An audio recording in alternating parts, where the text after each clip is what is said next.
Like leet code, सबसे starting में leet code या कोड शेफ या कोड फोर्सेस पे मत जाओ, नहीं तो डिमोटिवेशन का शिकार हो जाओगे।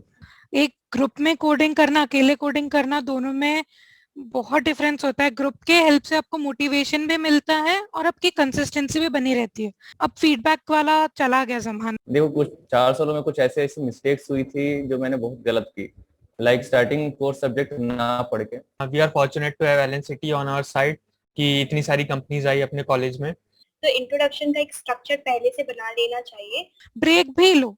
अगर आप कंटिन्यूअसली खुद को इतना एक्सर्ट करते रहोगे तो अपने गोल को भी देखकर आप मोटिवेट नहीं हो पाओगे, क्योंकि बहुत ज्यादा हेक्टिक हो जाएगा फिर। सबसे ज्यादा इम्पोर्टेंट है कॉन्फिडेंस, मोटिवेशन और positive attitude towards everything, like failures and success, everything. मेरी जितनी भी क्रिटिकल थिंकिंग या लॉजिकल बिल्डिंग जो भी हुई है वो कोडिंग कॉम्पिटिशन्स के थ्रू ही हुई है। So now to light up the mood, let's start a rapid fire round. सारी चीजें रन टाइम पे होगी, कंपाइल टाइम पे नहीं होगी। So hello everyone, my name is Harshvardan Darse. Welcome to the Lazy Man Show. So this is my second podcast on this channel. So we have a special guest today. So we have Amita Modi, who has been placed in VMware. We have Amit Kumar Pandey, who has been placed in PDG, and Akansha Soni, who has been placed in Cognizant, Wipro, and various other companies.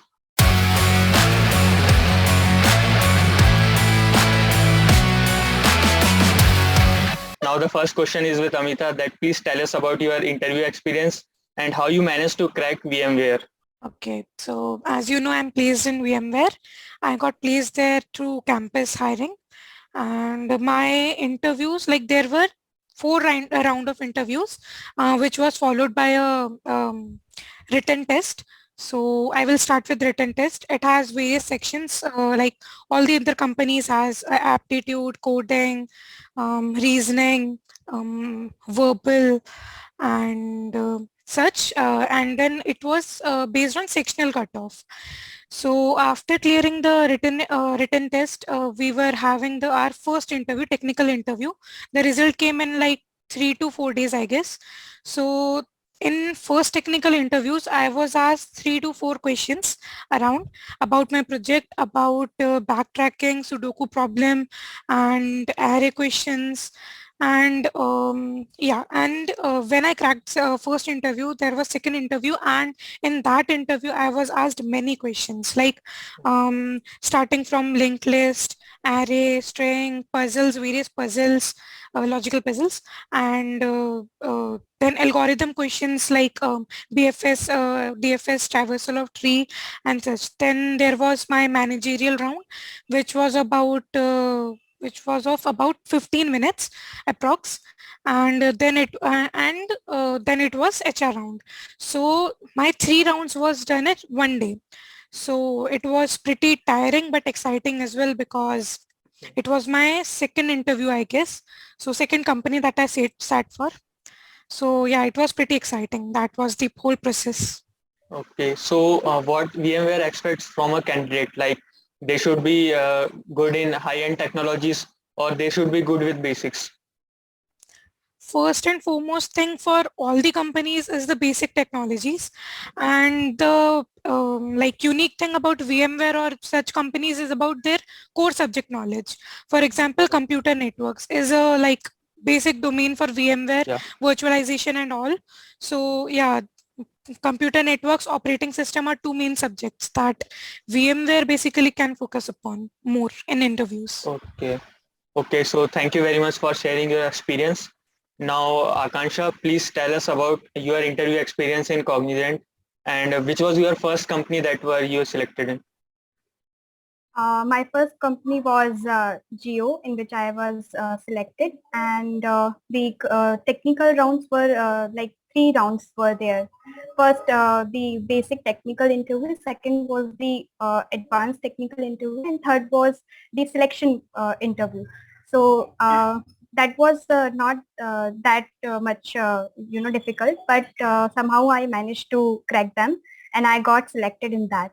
My second company was Cognizant, in which I was selected, and I faced one technical interview and one HR. So in that technical interview, they have asked me about my project. It was totally based on my project and the basic technologies that I knew that time. like Java, HTML, CSS, and SQL. Some queries also were there.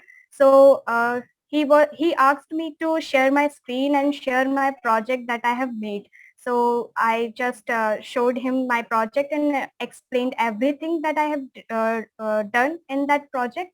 And at last, he asked me some basic questions, and like some HR questions also were also there. And after completing that interview, the HR interview was there. So I just it was just for formalities, and some basic HR questions were there. Okay. So after completing all these things, I got selected in Cognizant Gen Z Next. Okay, so currently you are doing internship there, right? Yeah, I'm So, doing internship here. So also tell us about your internship experience, like what you are doing there. It is a basic internship, like my domain is Workday here. So I have to do internship which BU is providing me after my FTE whenever I will join as a full-time employee. So for now, I have done internship. The duration of this internship was 1 to 2 months. So it was the Okay. basic internship that everyone is doing. Like I have learned Java, HTML, CSS, JavaScript, and some REST and SOAP web services, cloud, DevOps, and agile software engineering, etc. And they have taken some 6 or 7 assessments that I have given there. So after Okay. completing these assessments, we have gone through one interview, like 2 interviews. One is for like HR or behavioral something, and second was for technical interview, in which they have asked some questions related to the modules that I have learned in during internship. That is Okay. all about my internship. Okay, so thank you so much for sharing your experience. Now, Amit, please tell us about how were you selected in PDG and what things that you have learned, especially in order to get selected. Like you all know that I got placed in PDG in late of November in the late placement cell of the first season. So basically PDG stands for Principal Development Group of Consultancy and the Softwares. So this is a software firm, and it's basically a startup which is led from the like 7 years. So the process was like for the 4 to 5 steps. First was like basically a written round. Here we got all the MCQ from the language Java and some questions from the like you can say operating system questions, computer network questions, and a mix of aptitude questions. So first round was very easy, like it was of 2.30 hours like this. And the second round was an English communication round. There we have to make a video of ourselves, introducing ourselves in 2 minutes, and we have to submit it through WhatsApp and whatever the feature they offered. And after the second round, we were invited for the technical round. The technical round was like 50 minutes, and they asked the question was like rapid fire questions. They are very keen to know what the language you are using, because they are very fond of Java, as a Java is much used in the industries. So basically my technical interview was purely in Java.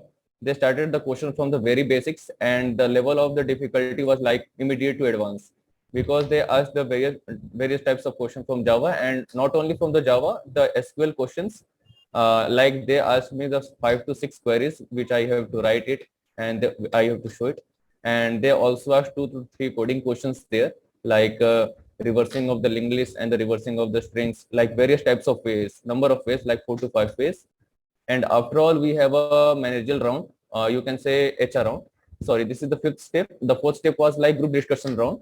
So we have a group discussion round where we were in making a pair of 3, and we were given a topic by our manager, and we have to discuss on it.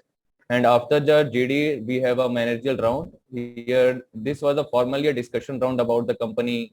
It was like 20 minutes, and after completion, now we got our internship offer from there. Okay. So now company culture is very important for a candidate to know, as a candidate decide that whether what is his growth potential in the company. So Amit, tell us about your company culture, that what best things you have faced there and what things that you like about PDG. Like I told you, like it's a startup right now. So startup Yeah. generally focuses on the technology. They want that the every fresher know every technology in which they can.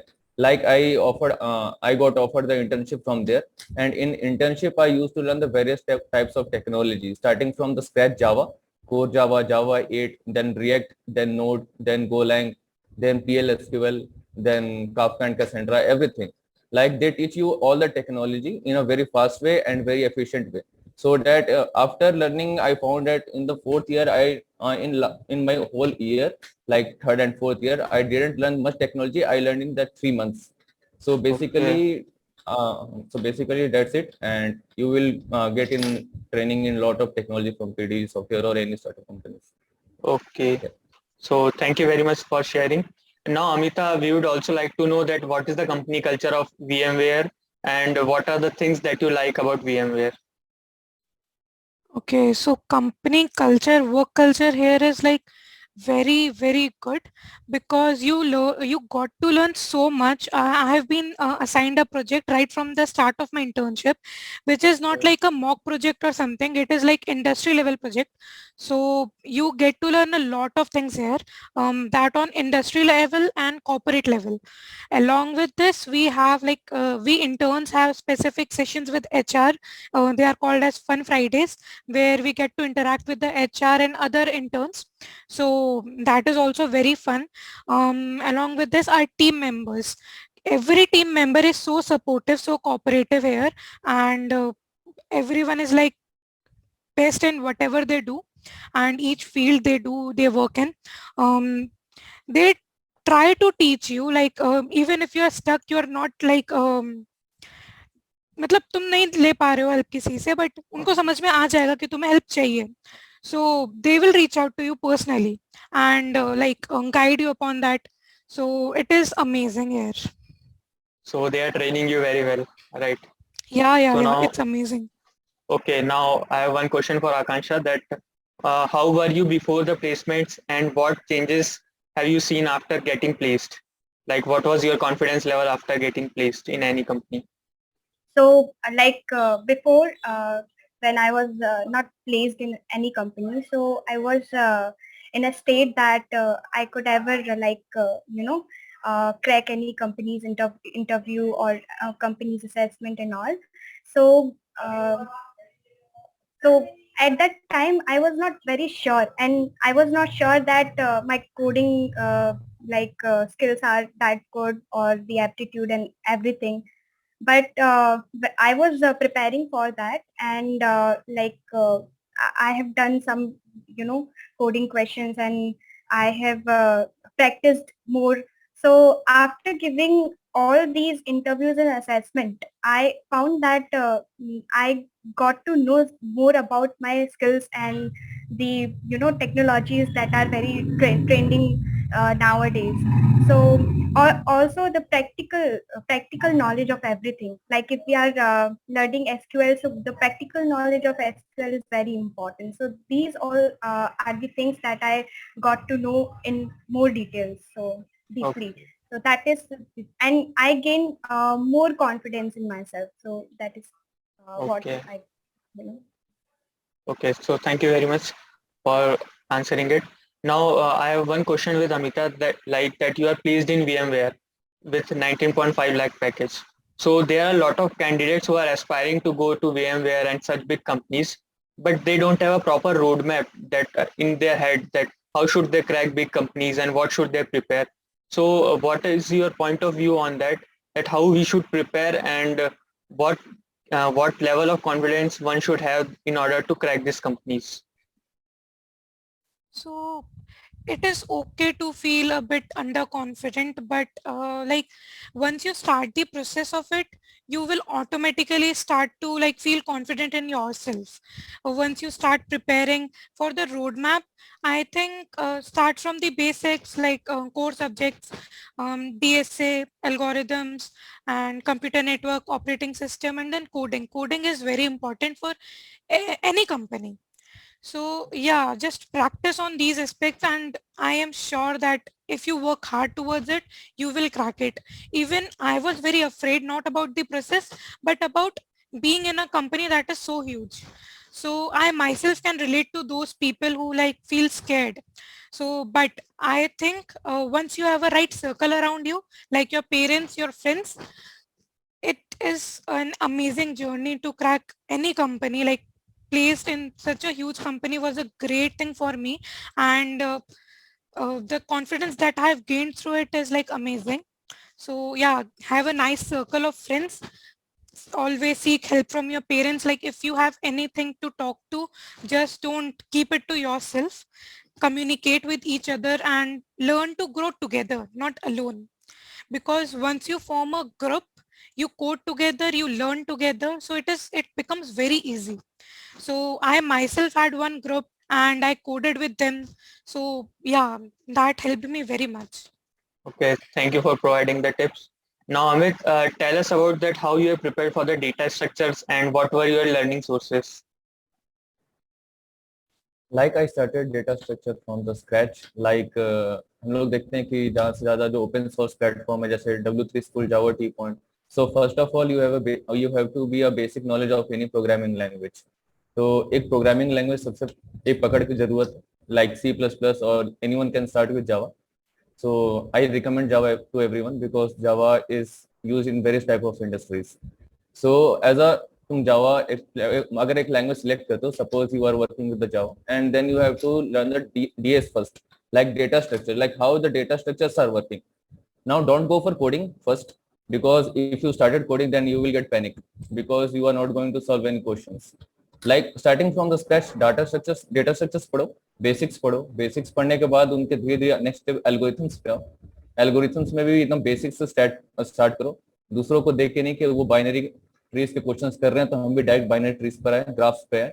Starting basic से करो, errors करो, strings करो, maximum questions यहीं से पूछे जाते हैं. और फिर धीरे धीरे आने के बाद अपने जो फ्लो में आओगे, रेगुलरिटी और कंसिस्टेंसी बना के रखो. कंसिस्टेंसी अगर रहेगी तो सारे क्वेश्चंस इजी सॉल्व होते रहते हैं. और एज अ अमिताभ बताए कि अपने को एक ग्रुप चाहिए, तो group plays an very important and vital role here. If you have a good coding group or if you have a good group, they will help you to grow. So make a group and start working it, and have a very good understanding of any programming language first of all. So this Okay. is the way, like data structure अपना strong करने के लिए. Okay. Now here is my question with Amita and Akansha, that how should we make our major projects and what are the technologies that we should choose? Like either we should work on the high-end technology or we should just stick to the basics and first make a basic project on it. So please answer it, Amita. So you can choose any technology. Like we chose Flutter because we wanted to try it and it was based on Android development. So yeah, Flutter was a nice choice for us. And for any problem statement, like we've searched for various problem statements starting from the weather app, news app, and many more such things. So we thought that why not combine all of these things? And the personal assistant, voice assistant thing was like the buzzword then. So, and now too. So we decided to make an application around it. So we started building it, we started finding codes, studying from there, and then we built our own app. So yeah, now it is working and it is pretty good, I think. Okay. Okay, nice. So one more thing I would like to ask you, Akansha, that how you choose, like how you work on any technology, right? Either you jump to the applications of it or either you learn from the basics. Like if you are learning like blockchain or any other technology, so whether you jump to a technology like using MetaMask or either using cryptocurrencies, or you first learn about it and start with the basics. Uh, we should actually start with the basics. If you don't know the basics, then how can you make any application or the project using that technology? So basics is the core or the foundation of that particular technology for the specific project that you are planning to make. So as Amita mentioned that we chose Flutter as our technology for the major project.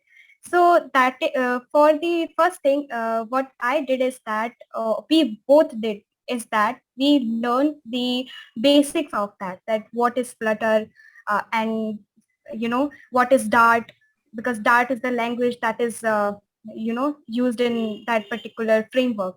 So that is very important. So we found many things and learned the basics. And after when we have the core knowledge of Flutter, then we jump to the advanced level, like the APIs that we used and the packages that we have used. So I think basics are very important. Okay. So Amit, do you have the same point of view on this? Yeah, definitely. Basics are the various plays an essential parts in building any application. You should have to look at your basics first. Then you have to go to the main projects and applications. So now to light up the mood, let's start a rapid fire round where I will ask you questions and you have to answer it in within a minute. Okay.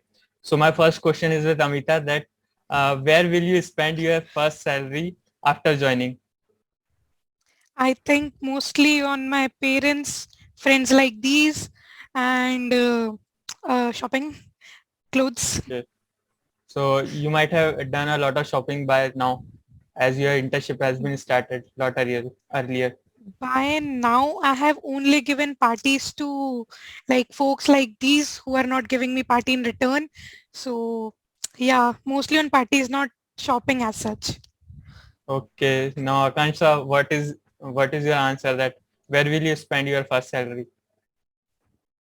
Yeah, I'm ready to give a party to these people and you also. In dreams. And not in dreams, in real.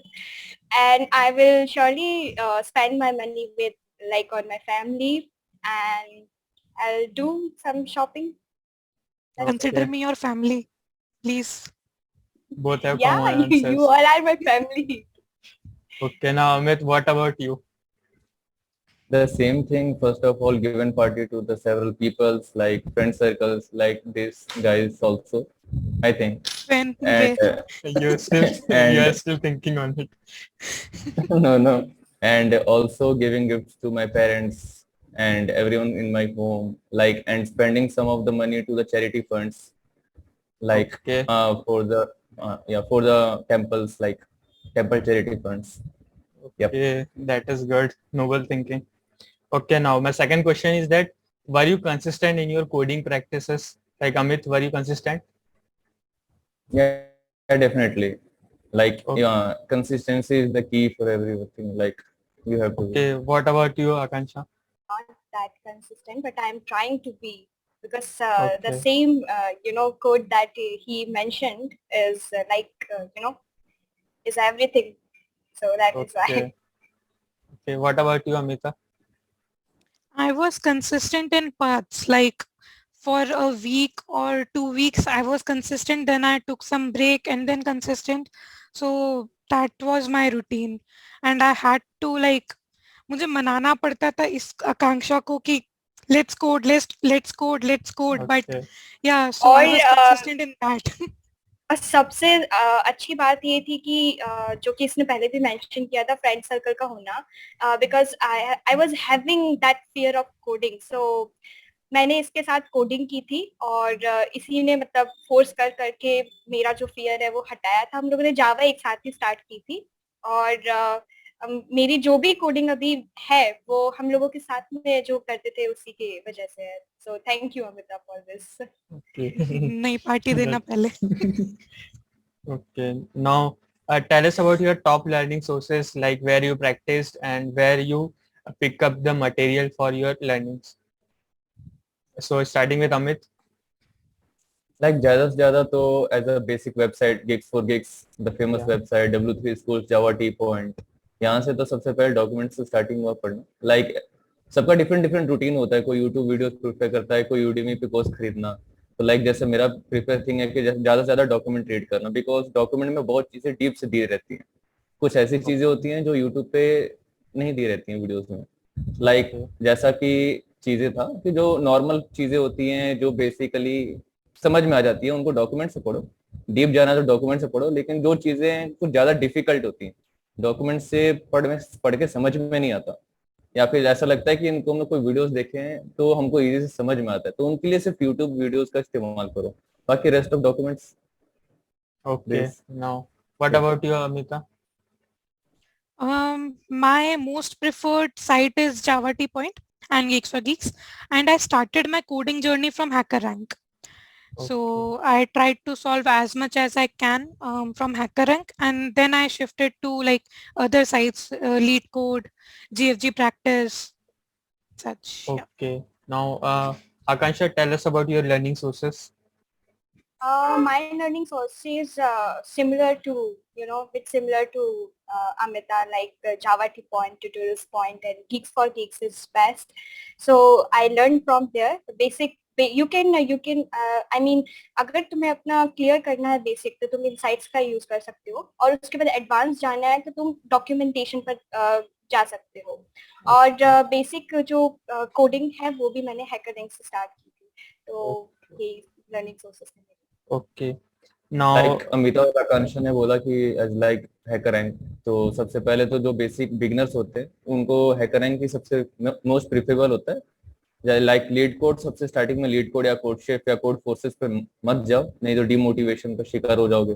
तो सबसे पहले हैकररैंक से शुरू करो, basics questions आए, जब basic question में command हो तो लीड कोड पे जाओ, उसके बाद कोड फोर्स और कोड शेफ पे जाना, पहले मत चले जाना कोई। okay. Now, my other question is like, in HR interviews, what side of personality do you prefer to show to the interviewer? Like सबकी अपनी अपनी खासियत होती है, जो अपनी स्ट्रेंथ में बोलता है वो, like hobbies या कुछ तो भी होता है जो point of attraction होता है in any interview. So Amita, what were your side of personality that you'd like to keep forward in the interview? मेरी एक पर्सनालिटी ट्रेट है कि मुझे हेल्प करना पसंद है, so I try to describe myself from that point of view. तो मुझसे क्वेश्चन पूछा गया था कि मेरे फ्रेंड्स मुझे कैसे डिस्क्राइब करेंगे। सो एज मेरे फ्रेंड्स को तो पता ही है कि मैं हमेशा हंसती रहती हूँ, मैं हमेशा कुछ भी बोलती रहती हूँ, कुछ भी करती रहती हूँ। तो ये पार्ट मैंने अपना सामने रखा था कि आई एम लाइक दिस, कि मैं बहुत बबली हूँ, मुझे अपने अराउंड पॉजिटिव ही अच्छा लगता है, कोई तो मोटिवेट करना चाहती हूँ, हेल्प करना चाहती हूँ। तो that was my point and that's how I build up my personality to the HR. Okay. Now, what about you, Amit? Like मेरा जो पर्सनैलिटी था, जो मैंने अपने एचआर को बताया था, like ready for help. Like अगर कोई हेल्प मांगता है तो उसको जरूर हेल्प करो, चाहे वो स्टडीज हो, चाहे वो कोई और एक्स्ट्रा चीजें हो। तो इस पर हम लोग का डिस्कशन भी हुआ, 5 मिनट का डिस्कशन भी हुआ था, मतलब कैसे कैसे चीजें हो सकती है। मैंने बस उसमें यही बताया था कि बस स्टडीज हो, अब कितना ही बताऊं क्या क्या हो सकता था। तो यही था, बस डिस्कशन स्टडीज पे ही हुआ। उसके बाद उसने कुछ और एचआर टाइप क्वेश्चंस पूछे थे, लाइक और तुम्हें मतलब क्या पसंद है, कोडिंग पसंद है कि घूमना फिरना ज्यादा पसंद है। तो नॉर्मल क्वेश्चंस थे एचआर के, उसके हिसाब से बस सोशली एडेप्टेबल मेन जो पॉइंट होता है, बस वही। Okay. So Akansha, do you also say like I help a lot to friends, or do you have any other perspective on it? Yes, I share the same point. Wow, amazing. मैंने भी मतलब मेरा positive attitude और जो confidence है वो दूसरों को हेल्प करके बिल्ड होता है, कि आप अगर किसी को ज्यादा हेल्प करते हो तो आपके अंदर भी एक कॉन्फिडेंस आता है कि आप अगर किसी को हेल्प कर पा रहे हो, it means you are able to do something for somebody, so you can do something for yourself also. So ये एक चीज थी जो मैंने उनको रखा सामने। और उनके कुछ क्वेश्चन लाइक आपको कौन सी चीज ज्यादा गुस्सा कर देती है, या आपका कॉन्फिडेंस कैसे बिल्ड होता है, तो मैंने बिल्कुल भी फेक नहीं किया। जो मेरा था कि इस वजह से ऐसा होता है, तो वो मैंने उनके सामने रखा कि लाइक अगर आप कुछ कर रहे हो और उसमें कुछ इंटरप्शन हो रहा है, तो फिर उसके कारण एंगर होता है, और कॉन्फिडेंस कैसे आपका डेवलप होता है, तो उसके लिए भी मैंने यही चीज रखी थी कि मैं जब किसी की हेल्प करती हूँ तो वो मुझे मोटिवेट करता है, और उसके कारण और जो कॉन्फिडेंस है मेरा वो बूस्ट होता है कि you can do something. So that's it. So Amita, can you tell us about your mistakes while appearing for any company or any placements? Okay, so मेरी सबसे पहली गलती यही थी। गलती आई डोंट नो, बट या मैं स्टैमर बहुत करती थी। Like while I speak in English, I stammered a lot. Not occasionally, मतलब मैं बार बार स्टैमर कर रही थी. So that was because of nervousness, because इतनी बड़ी company and you are interviewing for them, so it is natural. But yeah थोड़ा कम होता तो ज्यादा अच्छा होता. Okay. So what about you, Akansha? Any mistakes in your interview? Mistakes means like मुझे थोड़ा सा अपनी कोडिंग स्किल्स पर और इन चीज़ों पर थोड़ा ज़्यादा ध्यान देना था. और बाकी एज सच तो मैंने इतनी ज़्यादा मिस्टेक्स नहीं की थी. और छोटी छोटी मोटी मिस्टेक्स तो सबसे होती हैं, तो वही बस कुछ होती रही. बाकी यही था कि मुझे थोड़ा सा अपनी इन स्किल्स पर थोड़ा और ज़्यादा ध्यान देना चाहिए था. अगर और होता तो जो मैंने छोटी मोटी मिस्टेक्स भी की थी तो वो भी शायद नहीं होती. Okay. So what about you, Amit? Like कोई mistakes या fear interview में? हाँ या लाइक मिस्टेक और फियर की तो बात नहीं थी. जैसे कॉन्फिडेंट आदमी तो हमेशा कॉन्फिडेंट ही रहता था, लेकिन जैसा ऐसा होता था कि कोई अगर उसने कुछ क्वेश्चन पूछा कुछ टेक्निकल, तो मैं उसको मतलब शॉर्ट में उसका आंसर नहीं देता था, मैं उसको पूरा एक्सप्लेन करने का ट्राई करने लगता था, जबकि ऐसा इंटरव्यू में ज्यादा करना नहीं चाहिए. और जब भी मैं एक्सप्लेन करता था कुछ ऐसे पॉइंट्स आ जाते थे जिससे वो नेक्स्ट क्वेश्चन पूछता था. तो कभी कभी Okay. किसी किसी इंटरव्यू में ये कोई एक मिस्टेक हो जाती है, जैसे मैंने कुछ क्वेश्चन के आंसर दिए, उसमें कुछ ऐसे कीवर्ड्स आ गए जिसके बारे में मुझे नॉलेज नहीं है और वो क्वेश्चन सेम इंटरव्यू टारगेट करता है. तो इसको मैं बहुत अवॉइड करना सीख चुका हूँ अब. पहले से अब मतलब प्रिसाइज आंसर देना, ना कि एक्सप्लेनेशन करना, तो ये सबसे बड़ा फैक्टर रहता है. Right. Like these keywords play an important role in your interview. Like they set the flow of your interview. अगर कुछ कीवर्ड इंटरव्यू को पसंद आ गया तो उस पर क्वेश्चंस पूछते ही जाता है. So Yeah, Amita, how definitely. do you manage to set the flow of the interview? Like कहाँ कहाँ इंटरव्यूअर को ले जाना है और सेफ डोमेन में रहना है. सेफ डोमेन में रहना है तो सिर्फ उतना ही बोलो जितना तुम्हें पता हो. रिज्यूम में भी उतना ही मेंशन करो जितना तुम्हें पता हो. Never fake in an resume, because आपका जो इंटरव्यूअर है वो इतनी बार लोगों का, बच्चों का इंटरव्यू ले चुका है कि उसको Right. पता है कि क्या पॉइंट गलत हो सकता है, क्या पॉइंट फेक हो सकता है. जस्ट आपके कॉन्वर्जेशन से वो पता लगा लेगा. So never ever fake in anything that you say and in your resume. Okay. और जहाँ तक बात आती है फ्लो की, तो इन कोडिंग क्वेश्चंस आई से लाइक जो तुम्हारे दिमाग में चल रहा है वो बोलते रहो तो अपने आप फ्लो बनेगा. उसमें से वो कोई कीवर्ड पकड़ लेगा. अगर कोई कोडिंग का क्वेश्चन है तो तुम्हें अप्रोच नहीं पता, तो जस्ट आस्क क्वेश्चंस, तो उससे ही तुम्हें अपने आप फ्लो मिल जाएगा कि कैसे करना है उसको. और टेक्निकल क्वेश्चन स्टार्ट वो करेंगे, ठीक है, तुम अपने हिसाब से आंसर दोगे, उसमें से कीवर्ड आ जाएगा. सो जस्ट इतना ही बोलो जितना पता हो. Okay, now that's a good tip. So any other tip that you like to give, Akansha? जो टिप्स है जो कि बहुत इंपॉर्टेंट होती है हर किसी फ्रेशर के लिए, वो यही है कि अपना जो बेसिक है उसको बहुत अच्छा करो. और इंटरव्यूज के लिए अभी से प्रिपरेशन करना स्टार्ट करो. क्योंकि हम क्या करते हैं कि असेसमेंट्स के लिए जो होते हैं, ऑनलाइन असेसमेंट्स या ऑफलाइन जिस भी मोड में होते हैं, तो हम उनके लिए तो बहुत अच्छे से प्रिपेयर करते हैं, सब कुछ करते हैं. बट हम एक पॉइंट जो है वो इंटरव्यूज का, वो हम भूल जाते हैं. तो कई बार ऐसा होता है कि हम इंटरव्यूज में उतना अच्छा परफॉर्म नहीं कर पाते जितना हमने असेसमेंट में दिया था. तो वो एक फैक्टर बन जाता है हमारे रिजेक्शन का या फिर फेलियर का. तो उस चीज के लिए भी हमें पहले से ही प्रिपेयर करना स्टार्ट करना होता है. और एक्सप्लोर करना न्यू टेक्नोलॉजीज की. आजकल मतलब ये सब कुछ देखा जा रहा है कि आपको कितनी टेक्नोलॉजीज आती हैं, आपने किस किस न्यू टेक्नोलॉजीज पे काम किया है. प्रोजेक्ट्स अच्छे से बनाना होगा क्योंकि आपके प्रोजेक्ट्स की क्वालिटी क्या है, आपने क्या बनाया है, तो वो ये दिखाता है कि आप मतलब किस तरीके से सोचते हो. तो Right. ये यही टिप्स होंगे. Okay, now so one more important question.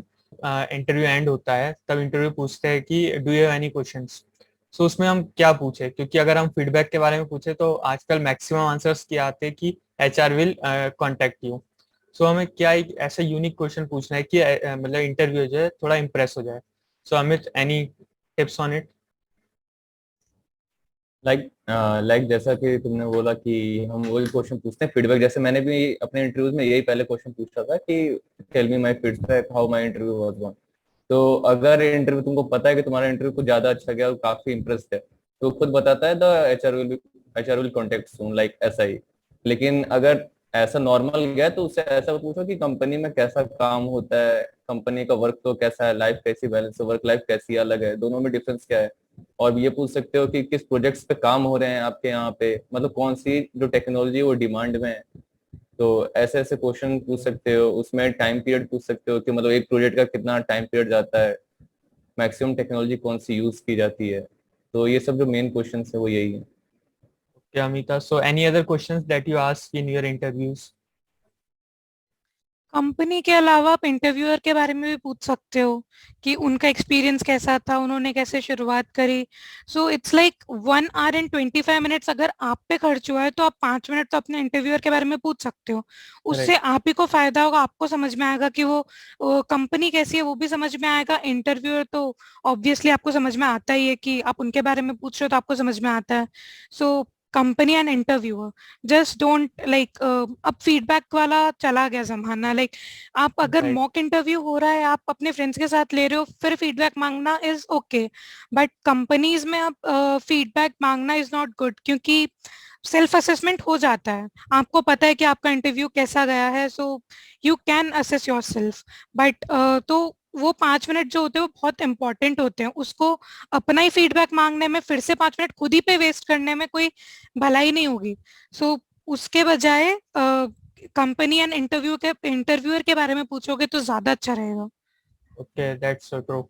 Now, Akansha, also tell us about your college life, like how you enjoyed in college, and any special thing that you'd like to mention.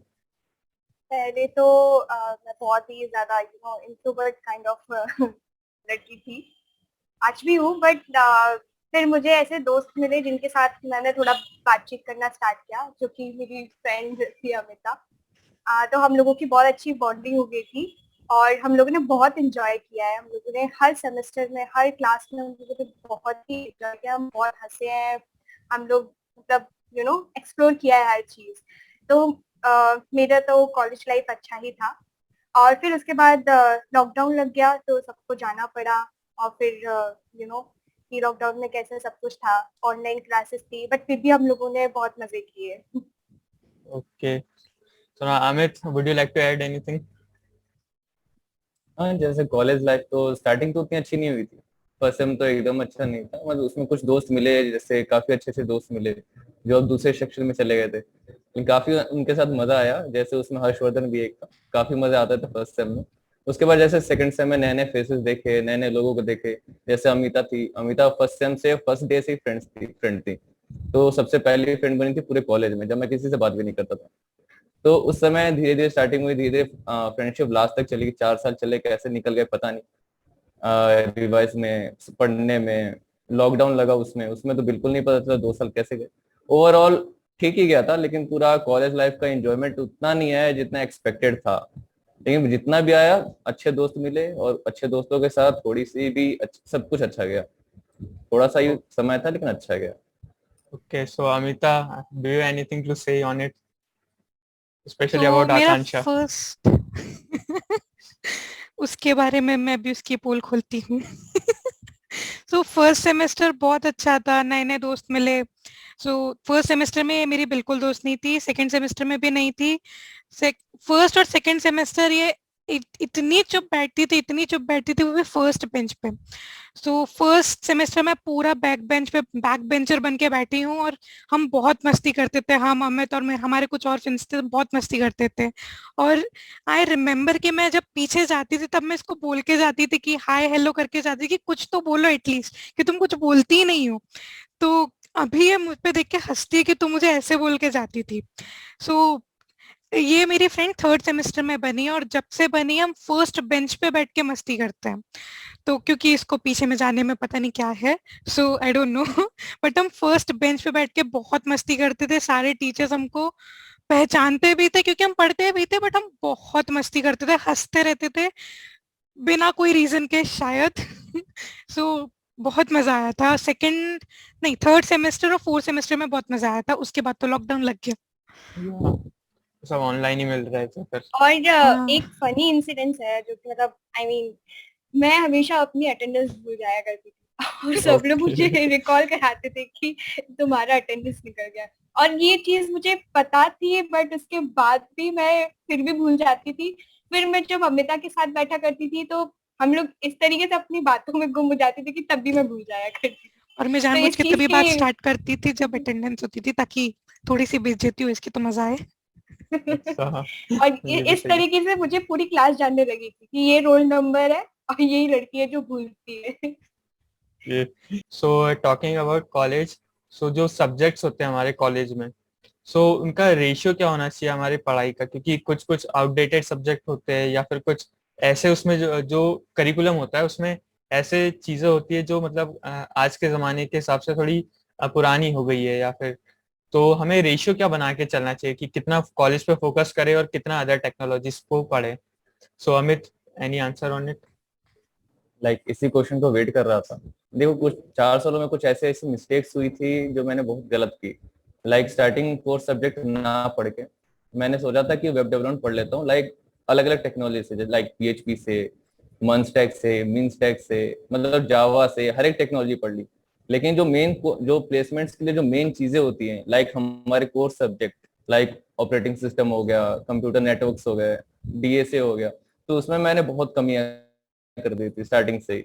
तो starting में ये technology सिर्फ तब काम आते हैं जब अपने को प्रोजेक्ट चाहिए होता है, मेजर प्रोजेक्ट। कोई एक टेक्नोलॉजी लो, उसको सीखो, उस पर काम करो और उसमें बेस्ट रहो। हर एक टेक्नोलॉजी सीखना कॉलेज में अच्छी चीज नहीं है। टेक्नोलॉजी सीखने के लिए लास्ट में वो खुद इंटर्नशिप आपको कराएंगे, उसमें टेक्नोलॉजी सिखाएंगे। तो मेजर फोकस करो अपने कोर्स सब्जेक्ट्स में। कोर्स सब्जेक्ट ही इम्पोर्टेंट है, बाकी कोडिंग प्रैक्टिस करते रहो। Okay, so Amita, did you also maintain the same balance while studying the college curriculum and also other technologies? My main focus was on college curriculum, but that should not be the case for everyone, because you should maintain a balance for technology as well as college curriculum. So college के subjects में कुछ ऐसे subjects भी होते हैं जो आपको use नहीं आएंगे, तो वो यूज आते हैं दूसरे सब्जेक्ट्स में या फिर दूसरी टेक्नोलॉजीज में। तो हर एक सेमेस्टर में एक सब्जेक्ट आपका कोर का होता ही है, जैसे कंप्यूटर नेटवर्क, DBMS, इन सब सब्जेक्ट को आप एक सेमेस्टर में एक या दो सब्जेक्ट पकड़ के चल सकते हो, जो कि आपको बहुत ज्यादा हेल्प आएंगे इन इंटरव्यूज और इन बिल्डिंग योर बेसिक नॉलेज। तो एक दो सब्जेक्ट को पकड़ के चलो और साथ साथ में टेक्नोलॉजी को भी सीखो, जो बेसिक हो, नॉट एकदम एडवांस पे चलेगा एकदम से, तो वैसा भी नहीं होना चाहिए कि पूरा टाइम उसी में दे दिया। Okay, so Akansha, do you also think same about it? मतलब मेरे भी थॉट्स जो है इस क्वेश्चन के लिए वो सेम ही रहेंगे, क्योंकि जो कोर सब्जेक्ट्स रहते हैं like software engineering, computer networks, OS, DBMS and oops, तो ये सारे सब्जेक्ट तो आते हैं, हर सेमेस्टर में आते हैं और इन पर ध्यान देना बहुत इंपॉर्टेंट है। और जैसे कि इन्होंने भी मेंशन किया कि जो बेसिक टेक्नोलॉजी है वो आना इम्पोर्टेंट है। आप कोई एक लैंग्वेज ले रहे हो तो आप उस पर भी टिके रहो, उस पर कोडिंग करो, कोडिंग अच्छी करो और उसका आपको सब कुछ पता होना चाहिए।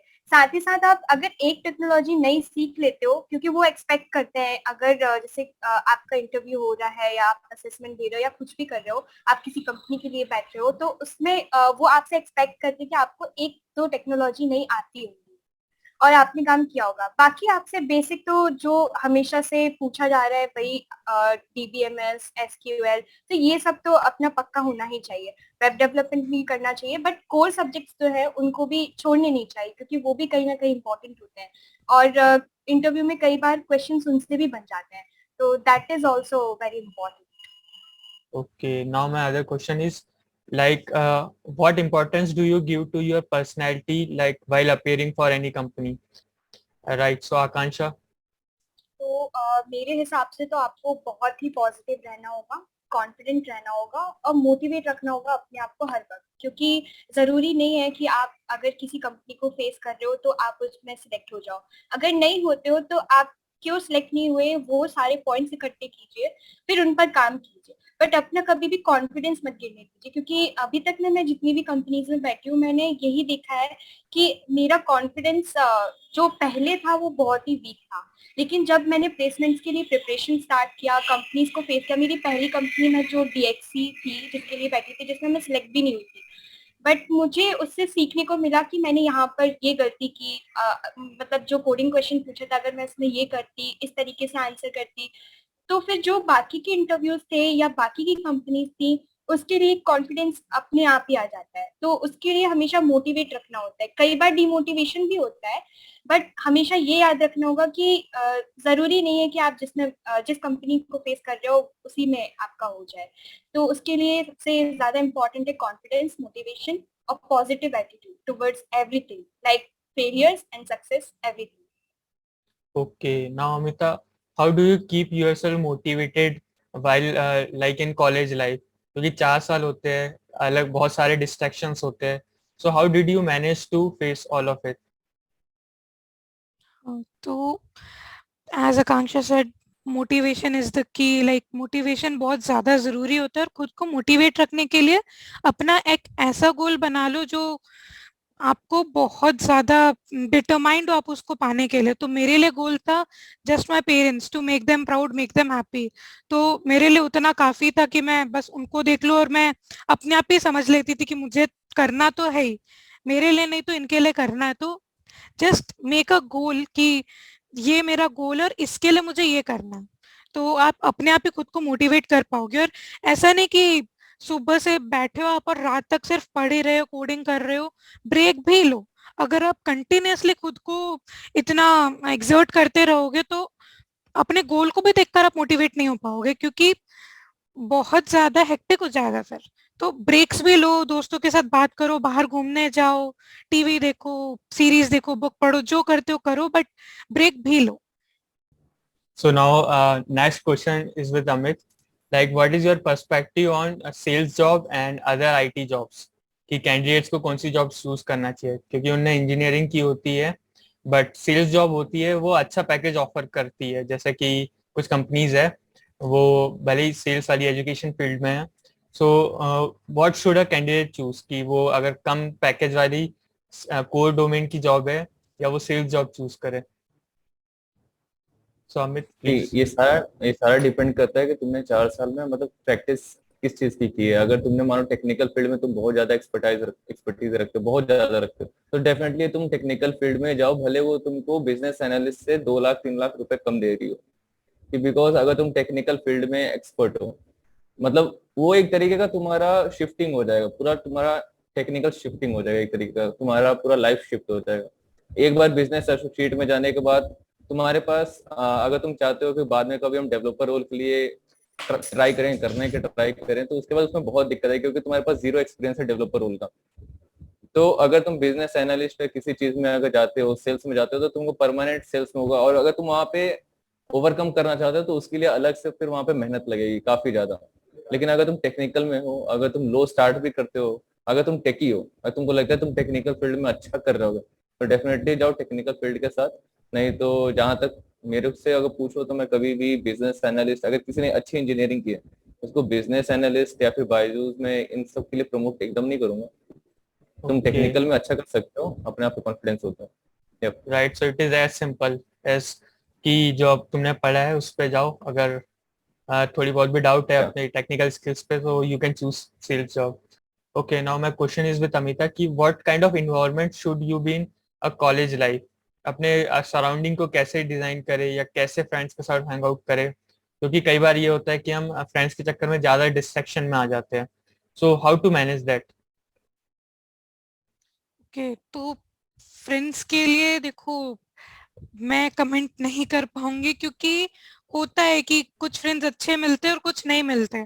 और ये बहुत ही ज्यादा नेचुरल है कि सब आपके माइंडसेट के हिसाब से नहीं मिल सकते। हो सकता है कि आप किसी के साथ ज्यादा कनेक्ट करो और किसी के साथ कम करो। बट हाँ, अगर कोई फ्रेंड आपको मेंटल पीस नहीं दे पा रहा, तो आई वुड सजेस्ट कि म्यूचुअली बात करके कनेक्ट कम कर सकते हो। और ऐसे फ्रेंड्स को चूज करो जो तुम्हारे मेंटल पीस के लिए अच्छे हो, तुम्हारे ग्रोथ के लिए अच्छे हो। ठीक है? और सिर्फ ऐसा नहीं कि टेकी फ्रेंड्स है या फिर बहुत ज्यादा पढ़ने वाले दोस्त है तो इसीलिए वो मेरे दोस्त है। नहीं, फन वाले भी दोस्त होने चाहिए। एक ग्रुप में हर टाइप के लोग होने चाहिए, ताकि एनवायरनमेंट बैलेंस्ड रहे पूरा। ना ही ज्यादा डिस्ट्रैक्टेड पूरा हो ग्रुप, ना ही एकदम इनटू लाइक एग्जॉशन वाला ग्रुप हो। बैलेंस्ड ग्रुप हो तो ज्यादा अच्छा रहेगा। Okay, so right. Now, Akansha, what have you participated in any co-curricular curricular activities in your college life, and how it benefited you? हमने अमृता के साथ ही पार्टिसिपेट किया था.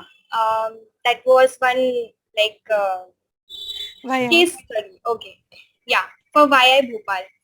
तो उसमें सबसे अच्छी चीज ये थी कि जो डोमेन हमें मिला था उसके थ्रू जब हमने रिसर्च करी तो हमें बहुत कुछ उससे सीखने को मिला, और साथ ही साथ हमने टीम वर्क सीखा.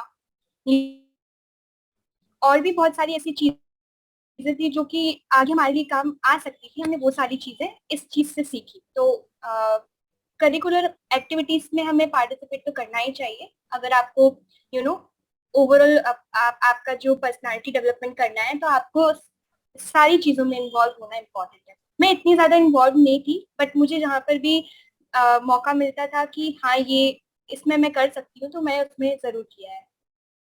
Okay, so Amita, what is your take on it कि आपने कौन कौन सी को करिकुलर एक्टिविटीज में पार्टिसिपेट किया है, लाइक वेरियस कॉम्पिटिशन्स हो गए, हैकाथॉन्स हो गए, so tell us about it. Hackathons and competitions में तो हर किसी को पार्ट लेना चाहिए एंड हर एक कंपटीशन में पार्ट लेना चाहिए. सिंस हम इंजीनियरिंग और कंप्यूटर साइंस बैकग्राउंड वाले बच्चे हैं तो कोडिंग कॉम्पिटिशन्स जो होते हैं वो बहुत ज़्यादा इंपॉर्टेंट होते हैं. मेरी जितनी भी क्रिटिकल थिंकिंग या लॉजिकल बिल्डिंग जो भी हुई है वो कोडिंग कॉम्पिटिशन्स के थ्रू ही हुई है. मतलब मैंने उतने अच्छे लेवल पे कोडिंग करना चालू नहीं करा था, बट मैंने कोडिंग कॉम्पिटिशन में पार्ट लेना चालू कर दिया था. दो मैं कभी भी विनर नहीं बनी, but I had my question bank कि इस तरह के क्वेश्चन आ सकते हैं और इसको कैसे अप्रोच कर सकते हैं. तो 2-3 क्वेश्चंस आते हैं, अगर 3 क्वेश्चंस आते हैं उसमें से अगर एक भी हो जाए तो इट इज एन अचीवमेंट. अगर आप अभी कोडिंग स्टार्ट ही कर रहे हो, आप कोडिंग कंपटीशन में पार्ट ले रहे हो, तो आपका जो थिंकिंग का तरीका है वो एकदम चेंज हो जाता है. आप out of the box think कर सकते हो. और apart from coding competitions, hackathons वगैरह, पर्सनालिटी बेस्ड डेवलपमेंट वाले कॉम्पिटिशन्स या फिर क्लब्स में भी पार्ट ले सकते हो. मैं 2-3 क्लब्स में पार्ट लिया था मैंने जब मैं लॉकडाउन में चल रहा था.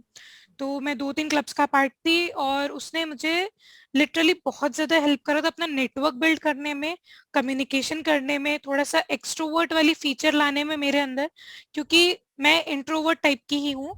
बट जैसे ही मैंने क्लब्स ज्वाइन करे तब मुझे समझ में आया कि इंटरेक्ट करना कितना जरूरी होता है. तो उसने मुझे ओपन अप करने में हेल्प किया, कम्युनिकेशन में हेल्प किया, और एक्चुअली पॉजिटिव रहने में तो भी थोड़ा सा हेल्प किया, क्योंकि apart from study you are doing something else, तो it will definitely help you. Okay, so now Amit, tell us कि हमें जब कॉलेज में कंपनीज आती है तो हमें किन किन कंपनीज के लिए अपियर होना चाहिए, लाइक कुछ अभी अपने we are fortunate to have Allen city on our side कि इतनी सारी कंपनीज आई अपने कॉलेज में. फिर उसमें ऐसा था कि अलग अलग टाइप्स की कंपनीज आ रही थी, स्टार्टअप्स आ रही थी, सेल्स की कंपनी आ रही थी, को टेक्निकल कंपनी आ रही थी. सो हमें किस कंपनी के लिए अपियर होना था, क्योंकि कुछ दोस्त थे मेरे जो पर्टिकुलर कंपनी चूज कर रहे थे कि जिसमें बॉन्ड ना हो, ऐसे कंपनीज के लिए अपियर हो रहे थे. बट मेरा था कि मैं लगभग सारी कंपनी में अपियर हुआ था जिनमें भी मैं एलिजिबल था, क्योंकि फर्स्ट टाइम था मेरा एक्चुअली. तो मैं चाह रहा था कि मैं जितने ज्यादा अटेम्प्ट दूं उतना ज्यादा मुझे लर्निंग होगी. So what is your take on it? ये जो क्वेश्चन है वो इंडिविजुअल के मन पे डिपेंड करता है. कुछ कुछ लोग सोचते हैं कि जिस कंपनी में बॉन्ड होता है वो कंपनी बहुत बेकार होती है, 2 साल के लिए 1 साल के लिए तुमको रख लेती है एक तरीके का रिजर्व, और तुमसे बहुत ज्यादा वर्कलोड कराती है और तुम वहाँ पे अपनी मर्जी से हट नहीं सकते हो. तो सबसे पहली बात तो क्वेश्चन यहाँ पे ये बनता है कि अगर तुम किसी भी कंपनी में जाते हो स्टार्टिंग में, तो 1 और 2 साल उस कंपनी को समझने में ही लग जाता है. 1 साल तो मिनिमम लग ही जाता है कि वो कंपनी काम क्या कर रही है, प्रोजेक्ट कैसे हैं, टेक्नोलॉजीज क्या है. तो ये मैटर नहीं करता है, 1 साल का बॉन्ड चलता है, 1 साल का बॉन्ड अच्छी चीज होती है. दूसरा चीज होता है कि जो भी कंपनी आती है वो एक एलिजिबिलिटी क्राइटेरिया के बेसिस पर आती है. लाइक सपोज उनमें 60-70% 10th 12th या फिर बीटेक में 70% कट ऑफ होते हैं. लाइक अमिताभ VMware में जब VMware आई थी मे बी 75-85% कट ऑफ भी था, और ऊपर से टॉप 200 स्टूडेंट LNCT के ही सिर्फ एग्जाम दे सकते थे, रेस्ट ऑफ अस नहीं दे सकते थे. तो कंपनी चूज करने में भी दो टाइप की कंपनीज आती हैं. Number 1 MNCs and number 2 startups. तो MNCs, मैक्सिमम MNCs क्या करती हैं, कुछ MNCs होती हैं जो हाई पे करती हैं. मैक्सिमम MNC तुम आपको एवरेज करती है लाइक 4 to 7 LPS. तो MNCs अच्छी होती हैं, फायरिंग रेट उनका बहुत कम होता है. लेकिन अगर आप स्टार्टअप में जाते हैं तो आपको एक चीज का ध्यान देना पड़ता है कि आपके टेक्निकल स्किल एक्सेप्शनली गुड होनी चाहिए, क्योंकि एज अ स्टार्टअप वो ऐसे लोगों को ही खोजते हैं जिनका टेक्निकल बहुत ज्यादा स्ट्रांग हो, बहुत ज्यादा अच्छा हो, ताकि वो उनसे ज्यादा अपना प्रोजेक्ट बनवा सके, काम करवा सकते, एक तरीके का आपको ओवरव्यू दे देते हैं कि आपको इंडस्ट्रीज में कैसे काम करना है। तो वो मेन यूज स्टार्टअप का होता है। अगर आपको ज्यादा कॉन्फिडेंट है, आपको स्टार्टअप हाई पे कर रही है, तो आप तो श्योर हो कि आप स्टार्टअप के साथ जा सकते हैं, ताकि आप वहाँ पे ज्यादा से ज्यादा टेक्नोलॉजी सीख सकते हैं जो वो सिखा रहे हैं, बहुत ज्यादा सिखाते हैं वो। बाकी एमएनसी खुद में बेस्ट होती है, आपको सबको पता है, कॉग्निजेंट, परसिस्टेंट, वीएमवेयर खुद में बेस्ट है, उनका बहुत सालों से आ रही है, एक तरीके का कंसिस्टेंट आउटकम देती है, प्रोडक्ट बेस्ड कंपनीज है, तो वो भी अच्छी होती है। बस बात आती है बॉन्ड की और नो बॉन्ड की, तो 1 साल का बॉन्ड चलता है, मिनिमम 2 साल का बॉन्ड है वो भी चलता है, लेकिन 2 साल से ज्यादा बॉन्ड हो तो उस कंपनी में अगर लो पेमेंट हो रहे, लाइक अगर आप अंडर 10 lakhs हैं, तो 3 साल के बॉन्ड में मत जाओ, मतलब वो सही नहीं है। अगर 2 साल का बॉन्ड है तो चल जाएगा, लेकिन 3 साल के बॉन्ड के लिए नहीं जाओ। अगर वो 10+ है या 9+ है तो उसमें आप ट्राई कर सकते हैं जाने का। तो बेसिक यही Okay. है। So Amita, do you anything to add on it? Same ऐसी कंपनी देखो जहाँ पे लाइक पहले स्टार्टिंग में आई थिंक कि जो कंपनीज आ रही उसमें जाना ही चाहिए, बैठना ही चाहिए, बिकॉज आपके पास तब कोई जॉब नहीं होती है एंड यू नेवर नो कि आगे कौन सी कंपनीज आएंगी भी कि नहीं आएंगी। एलएनसीटी में बहुत कंपनीज आती है आई नो, बट अगर मैं जनरल बात करूं तो पहले जो कंपनीज आ रही है उसमें बैठो, क्योंकि आपको आगे भी मौका मिलेगा जिसका हायर पैकेज होगा। तो just secure a job for yourself first, then be picky. ठीक है। Okay. और सिक्योर जॉब में भी ऐसा नहीं कि जैसे उसने बोला कि 3 years का बॉन्ड है, बॉन्ड तो आई प्रेफर वेरी लेस, कि उसने बोला 2 साल के बॉन्ड तक चल जाएगा तो दैट इज ओके, बट उससे ज्यादा actually it can be a issue, because आप स्विच करना चाहोगे, अगर आपको हायर चाहिए पैकेज तो आपको स्विच करना ही पड़ेगा, बट बॉन्ड में आप वो नहीं कर पाते हो। तो be picky, but at initial stage just grab a job first. Okay. So that was very good tips. Now talking about lockdown. So it was very unfortunate to have Corona. So it was very like hectic period for all of us. So how did you manage to learn and keep yourself motivated in lockdown period? And what are the things that you enjoyed a lot during lockdown? So starting with Akansha, uh, please tell us.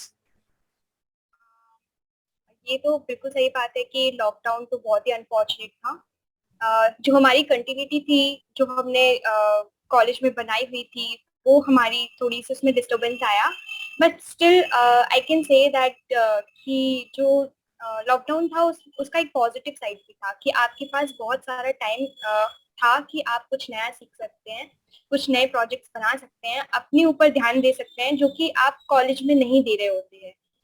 आप कोशिश कर रहे हो कि मैं अपनी इस तरीके की पर्सनालिटी बना सकता हूँ, बना सकती हूँ, बट स्टिल कुछ ना कुछ पार्ट से जो आपके छूट छूट जाते हैं, तो वो चीज कवर किए लॉकडाउन में। वहां पर आप अपने आप को एक्सप्लोर कर सकते थे कि अभी ये कमियां हैं, इनको दूर करना है, या फिर मुझे और कुछ ये करना है। आप अच्छे से प्लानिंग कर पा रहे थे। इसके कुछ नेगेटिव पार्ट्स भी थे तो पॉजिटिव पार्ट्स भी थे। तो जो अगर मैं अपनी बात करूँ तो मैंने लॉकडाउन में बहुत कुछ सीखा है, अपने आप को बहुत बहुत सारे चेंजेस भी अपने अंदर लाए हैं, और साथ ही साथ कॉन्फिडेंस बनाने में भी ये इम्पोर्टेंट था, क्योंकि मैं ज्यादातर हमारे आसपास बहुत कम लोग हुआ करते थे, तो हम क्या करते थे कि हमारा जो पूरा फोकस था अपने ऊपर था और अपने आसपास पर था, तो हमने ज्यादातर ध्यान अपने ऊपर दिया है। तो उससे कॉन्फिडेंस बिल्ड करने में, एक मोटिवेशन लाने में और खुद के बारे में सोचने में, प्लानिंग करने में बहुत ही ज्यादा हेल्प भी हुई है इससे। तो आई Okay. थिंक ये इसका एक पॉजिटिव पार्ट था जिससे कि बहुत कुछ हेल्प भी हुई है। Okay, so Amita, how was your lockdown period? And also tell us that what games did you played during lockdown to keep yourself fresh? Okay, so lockdown में गेम्स तो my favourite game was ludo. मैं अपने parents के साथ या अपने friends के साथ लूडो ही खेलती रहती थी। बट जैसा कि आकांक्षा ने बोला, apart from games it was a great opportunity to learn in a comfortable environment. जैसे आप कॉलेज जाते हो, आप बस से जाते हो, बहुत टाइम लगता है, वापस आते हो उसमें भी टाइम लगता है। फिर कॉलेज में भी बहुत सारे फैक्टर्स रहते हैं, या तो गर्मी में बहुत गर्मी होगी या तो सर्दी में बहुत सर्दी होगी। तो आपके पास बहुत अच्छा मौका था कि आप एक अपने ही घर में कंफर्टेबल एनवायरनमेंट में पढ़ सको। तो that was a very great opportunity, और आई थिंक ज्यादातर लोगों ने उसको यूज भी करा है इन वन वे और अदर। पर्सनालिटी के बेसिस पे या फिर टेक्नोलॉजी के बेसिस पे लर्निंग लर्निंग होती है, तो सबने यूज करा होगा। Okay, now Amit, would you like to add something more to it? जैसा कि अमिता और आकांक्षा दोनों ने बता दिया कि एडवांटेजेस एंड डिसएडवांटेजेस दोनों होते हैं, same as the coin have two sides. तो कोरोना के अपने एडवांटेज एंड डिसएडवांटेज थे। तो एडवांटेजेस में यही कि हम लोग ने अपने टाइम का कैसा यूटिलाइज किया, उसमें हम लोग क्या क्या टाइम वेस्ट किया कि टाइम का यूटिलाइज करके हम लोग ने कुछ नई चीजें सीखी, या अपना अपना जो भी हम लोग ने सोशल थिंग्स किए उसको कैसा हम लोग ने यूटिलाइज किया और कैसे हम लोग ने अचीव किया उन सारी चीजों को। और इसके डिसएडवांटेज तो मेनली यही थे कि हम अपने कॉलेज से दूर थे। कॉलेज से दूर रहने का मतलब अपने दोस्तों से इंटरेक्ट नहीं कर पाओ, फिजिकली मीट नहीं कर पाओ। अब एक तरीका ऐसा था कि कुछ लोग जो इंट्रोवर्ट थे वो इंट्रोवर्ट ही ज्यादा से ज्यादा रह गए, और खुलने का मौका नहीं मिला उनको किसी के ज्यादा लोगों के साथ। तो यही एडवांटेज और डिसएडवांटेज थे। एडवांटेज में मेनली वही था कि अपनी टेक्निकल स्किल्स बढ़ाओ, घर में रह के बहुत सारी टाइमिंग्स बच जाती थी अपनी। राइट, सो कॉलेज में यही इंपॉर्टेंट होता है कि जो फ्रेंड्स के साथ इंटरेक्शंस होता है वो ज़्यादा इंपॉर्टेंट रहता है रेदर देन सिंपली कि आप मतलब सिर्फ पढ़ाई कर रहे हो। So that culture brings a lot in you. So now anything like Amit, any funny incidents or any strange incident which happened in your in any of the interviews, like तुम्हें कि ऐसा कुछ शॉकिंग लगा हो interviews के time कि ये कुछ अजीब हो गया है? हाँ, ऐसा तो एक बार हुआ था। पीडीजी के इंटरव्यू में हुआ था कि उसने मुझसे सीनियर सीनियर ने मेरे से क्वेश्चन पूछा इंटरव्यूअर ने। उन्होंने क्वेश्चन पूछा, नॉर्मल एक क्वेरी थी। उन्हें बोला कि इसको कैसे सॉल्व करोगे, लिख के दिखाओ। तो मैंने एक स्टेप लिख कर दिखाया। तो फिर उन्होंने पूछा कि अच्छा ठीक है, ये तो चलो चल जाए, एक और तरीके से लिख के दिखाओ। चलो वो भी लिख दिया। फिर उसने बोला एक और तरीके से लिख के दिखाओ, वो भी लिख दिया। फिर उसने बोला कि चलो ठीक है, इससे सेटिस्फाइड नहीं हो रहा, एक और तरीके से। तो मन में आया था कि अब वही आता है मन में जो सबके आता है कि अब कौन सा तरीका है जिससे मैं लिख के देखा। तो उसने अपने आप ऑटोमेटिकली उसने भी बहुत तेज लाफ कर दिया वहां पे, क्योंकि अब कोई तरीके बचे नहीं हुए थे। तो नॉर्मली फिर Okay. उसने कैजुअली क्वेश्चंस पूछने लगे मेरे से कि, और रैपिड फायर क्वेश्चंस, और रैपिड फायर क्वेश्चंस इतने तेज थे कि उसका जब तक आंसर बोलो तब तक वो नेक्स्ट क्वेश्चन पूछ देते थे। तो वो भी ऐसा Okay. इंसिडेंट था कि जो फेस हुआ था वहां पे इंटरव्यू में। So Amita, tell us about any funny incidents or any strange incident that happened with you in any of your interview.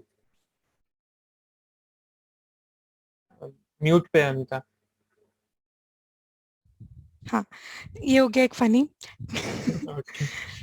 Interview के टाइम पे फनी एक ये हुआ था कि मुझे उस टाइम पे तो नहीं समझ में आया था, जब इंटरव्यू खत्म हो गया तो उसके बाद समझ में आया था। तो एक दिन में मेरे 3 इंटरव्यूज थे, तो आई वॉज एग्जॉस्टेड, और मतलब मेरा दिमाग अब उतना ज्यादा आउट ऑफ द बॉक्स नहीं सोच पा रहा था, तो मैं हर क्वेश्चन को बहुत लिटरल ले रही थी। तो अब मेरी एचआर ने मुझसे पूछा कि would you like shift to Bangalore और समथिंग लाइक दैट। तो मैंने उसको बहुत लिटरल ले लिया कि मैंने बोल दिया कि नहीं, मैं शिफ्ट नहीं करूंगी, मैं पीजी में रहूंगी या फिर ऐसा। और मुझे Okay. उस टाइम पे समझ में भी नहीं आया कि मैंने क्या बोला।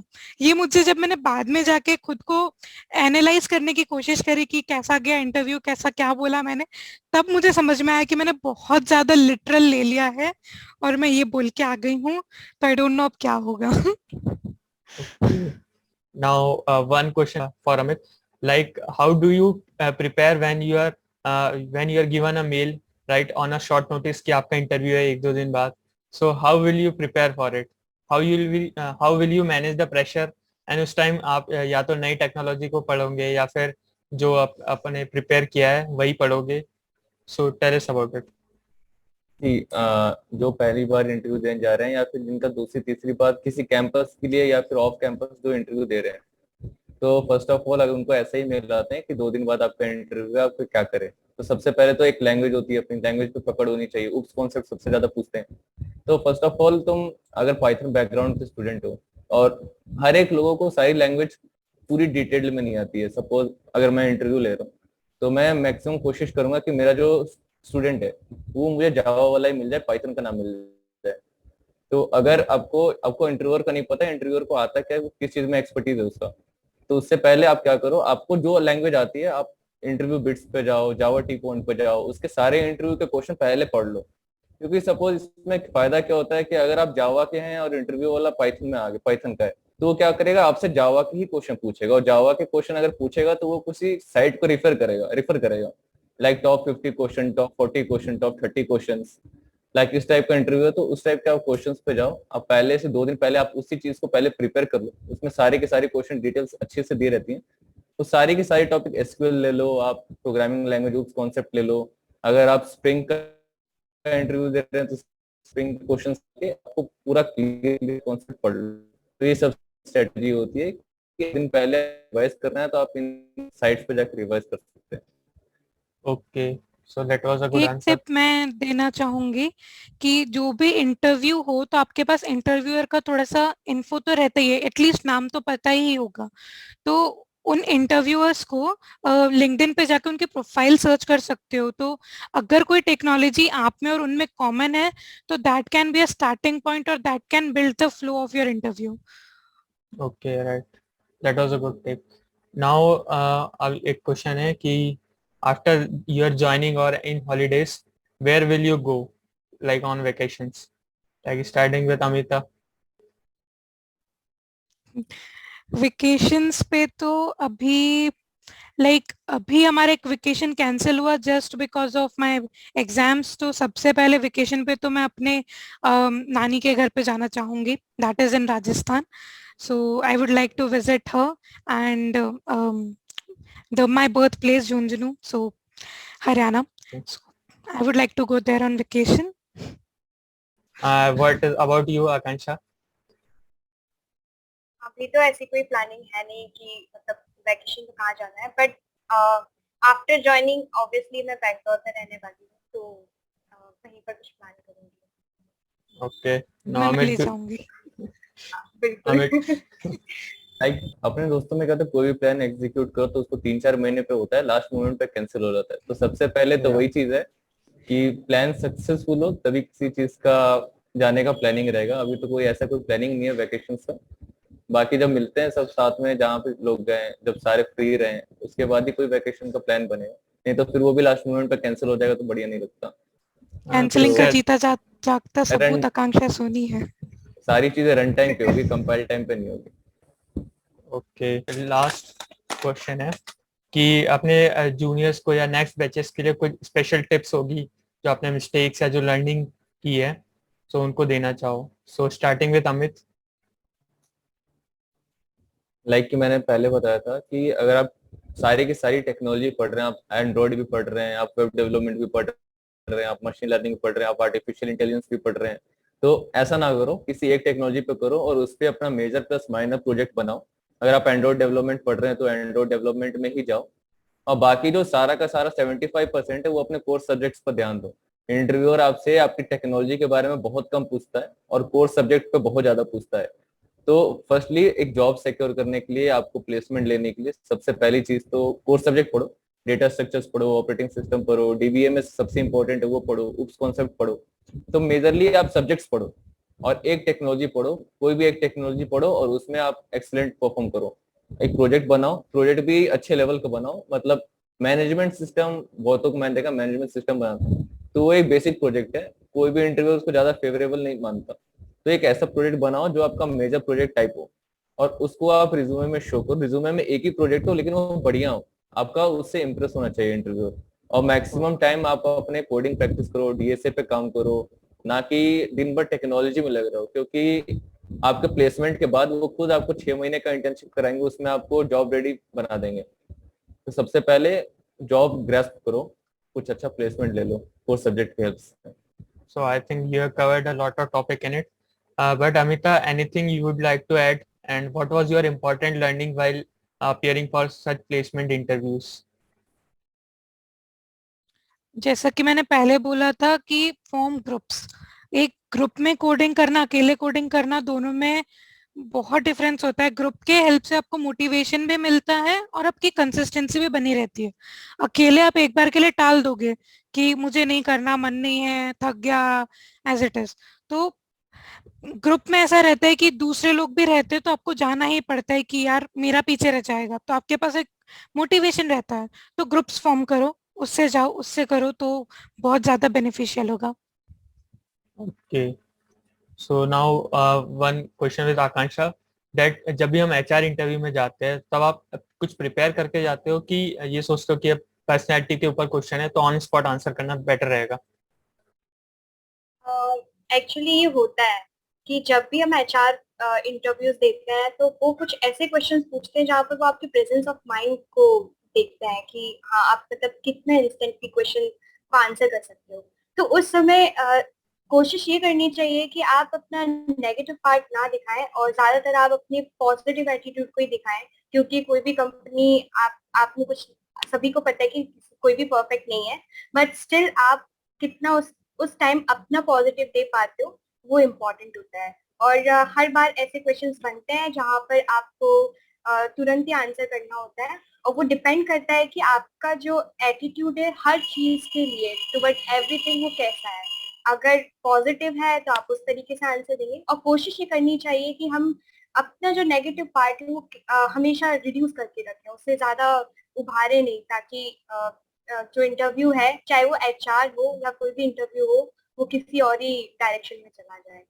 That is very important. So Amita, what is your take on the HR interview? Like, should we prepare for it or just do on spot? On spot तो आई वोंट रिकमेंड, बिकॉज हाँ कुछ questions होते हैं जो presence of mind पे depend करते हैं, तो आप कितनी भी प्रिपरेशन कर लो इट वोंट हेल्प। बट कुछ ऐसे क्वेश्चंस होते हैं कि सॉरी जैसे कोई फनी इंसिडेंट, तो आपको ऑन द स्पॉट याद नहीं आएगा क्योंकि अब वो कब हुआ होगा क्या पता। तो ऐसे कुछ क्वेश्चंस होते हैं जो आपको पहले से प्रिपेयर कर लेना चाहिए। Okay. Amit, would you like to add something to it?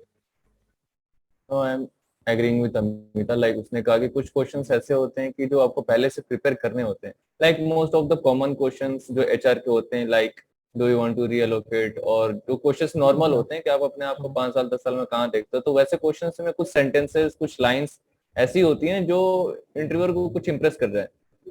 तो ऐसा नहीं कि आप एक जगह से देखो, आप अपनी लाइंस भी ऐड करो, लेकिन कुछ ऐसे वर्ड्स कुछ ऐसे सेंटेंसेस ऐड करो जिससे वो कुछ ज्यादा इंप्रेस हो, क्योंकि ये कैजुअल क्वेश्चन है, ये हर एक जगह अवेलेबल होता है और सबकी अलग थिंकिंग भी हो सकती है इस पे और सबकी सेम थिंकिंग भी हो सकती है। तो उसको थोड़ा अट्रैक्टिव बनाओ, मतलब थोड़ी बहुत लाइंस को अट्रैक्टिव बनाओ।